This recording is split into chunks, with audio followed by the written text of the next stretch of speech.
She goes, hey, it's Lauren. And I'm like, yeah, like I don't remember you. And she goes, you don't remember me? My house? And I'm like, house, Lauren. I'm like, oh my gosh. And she goes, you look shocked. I'm like, I didn't even recognize you. And she goes, yeah, I've been in counseling and I'm doing a lot better. And she goes, I couldn't have done any of that without you have come in and helped me out.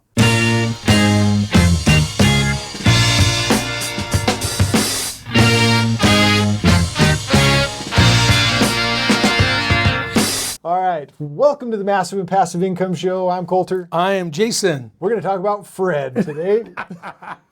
We thought we'd talk about interesting people we meet along the way of our real estate journey. I have bought and been creative with a lot of different interesting people. A lot of different people that have needed to sell their home for one reason or another, or needed to move for one reason or another, or hoarders that we bought houses from, or people we found dead animals. I've never found a dead person yet. But drunk people, homeless people, squatters, across the board, it's interesting all the different people that I've ran into.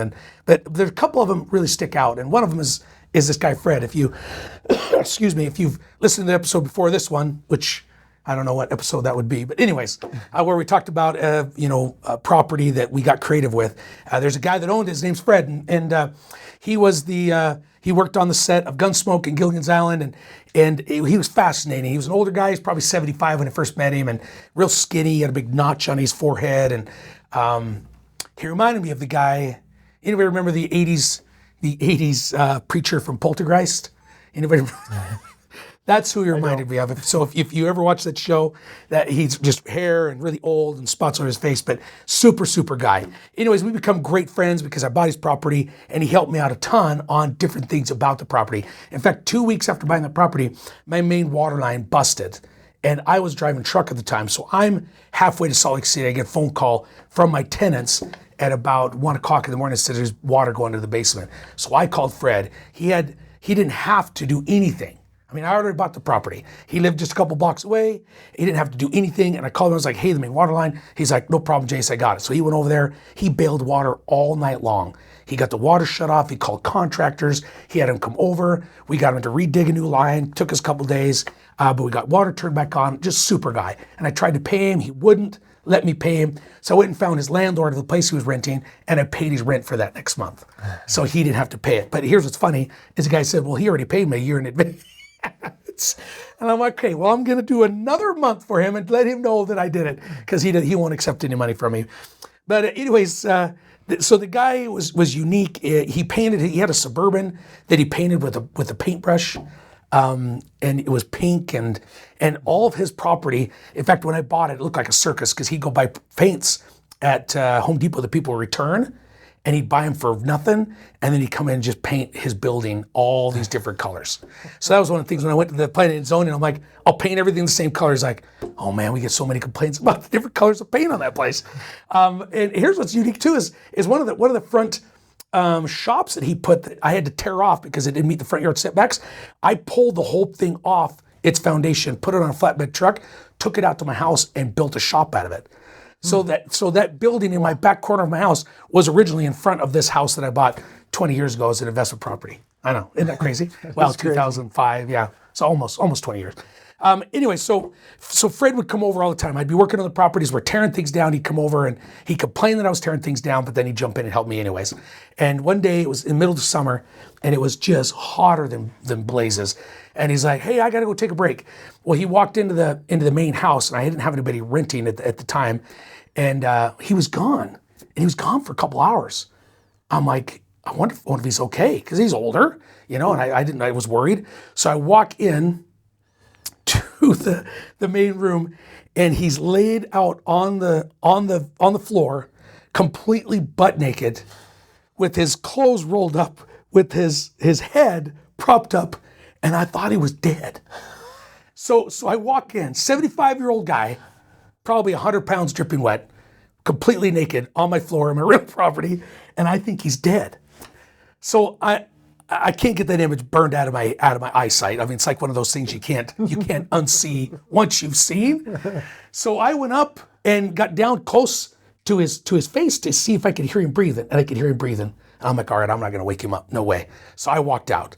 About 5 minutes later, he come around, Jace, Jason. I'm like, yeah, what's going on, Fred? And he goes, I'm sorry. I hope you didn't say anything, did you? And I was like, no, I just knocked the door. I figured you were probably taking a nap. I didn't want him to know that I saw him sprawled out, butt naked in the, in the property.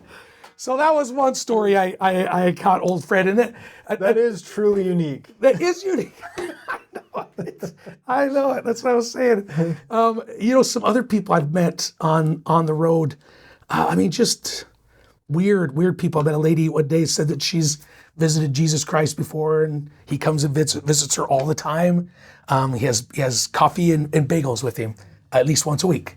And I'm like, really? He comes here? He's, yep. He sits right there in that seat that you're sitting in. And I immediately jumped off. And my business partner's like, what's the matter? I'm like, I don't know, but I don't want to be sitting in a seat that Jesus may have been sitting in. We've met some interesting people. Who have you met out there that's just kind of weird people? Oh man, I don't have anything that tops that. I need to get out more, apparently. Actually, no, I don't. I don't need your stuff. Yeah.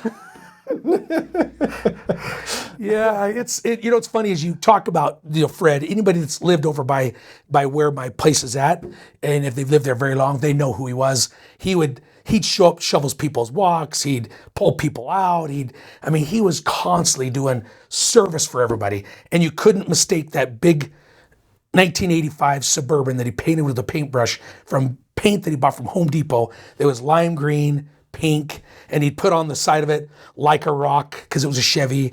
He painted his wheels, and about every year he'd repaint it a different color. So one year it'd be red, white, and blue. Another year it'd be pink, green, and orange. Another year it'd be all yellow. It was, and he when I went to his apartment, he had all of his floors lined with tarps because he didn't want to have to vacuum the floor. So every part of carpet was covered with a tarp and duct taped down. It's interesting what people do with tarps. I just bought a couple of houses, and one of the houses has tarps pasted all over the walls as if that's the new wallpaper. Really? Yeah. No way. That is crazy. People are interesting, and I think people get more interesting as they get into interesting situations. And maybe it's mental illness, like the lady who we helped out in Boise, the hoarder lady that lost her husband. He was a vet, and I say interesting, but borderline interesting, borderline crazy. But I love them. They're great people, but they just don't think rationally. They don't think rationally or what's the other word I'm looking for? They can't think through things. They can't move. They're stuck where they're at. They're paralyzed, mentally. And they can't get out. They can't do anything because they're just paralyzed in where they're at. And one of the things I love about being an investor is we're able to come in there, make sense of their chaos, and help them out. And a lot of times, the chaos is their mess, or their mess is their chaos. And by cleaning up that mess, their chaos goes away. Mm-hmm. And the lady that I thought was just completely off her rocker, who basically almost buried herself alive. 2 years after we were done, we ran into her in Boise. She was there because she still had kids there at like a dollar store, my wife and I, and she was like a totally different person. I didn't even recognize her at all. She recognized me, and she goes, "Hey, it's what's her name? Lauren." She goes, "Hey, it's Lauren," and I'm like, "Yeah, like I don't remember you." And she goes, "You don't remember me? My house?" And I'm like, "House, Lauren." I'm like, "Oh my gosh." And she goes, "You look shocked." I'm like, I didn't even recognize you. And she goes, "Yeah, I've been in counseling and I'm doing a lot better." And she goes, "I couldn't have done any of that without you have come in and helped me out." And that was awesome. Totally different person. Her face had filled out. Her hair got thicker. She smiled on her face. Everything about her had changed completely because we took something that was so bad, so horrible that she couldn't even think to get out of it. She didn't even know how to get out of it. We were able to solve her mess and solve her chaos, and she was able to move on and do something different. In fact, she said she was dating somebody and was going to get married, and totally different from the way we found her. Well, that's neat. We get to impact people. We get to problem solve. I've recently been able to deal with a situation that's similar, right? They get into this state of, whether it's depression or, just they're trying to retreat from whatever it is that they're dealing with. And if we can make sense of one thing for them and they can solve that one thing, it helps trickle down to where it can solve many other things. Frees up so much mental power, Yeah. I think. Because then they stop beating up on themselves. I mean, I can't imagine being in that spot where you blame yourself, you blame who you are, you blame everything you've done, and you're like, I'm X amount years old, and I can't believe I'm in this situation. And so it's just constant beating up on themselves. And if that goes on for too long, it's going to take a toll in a big way. Yeah. And by coming in and cleaning up their mess and solving their chaos, it frees them.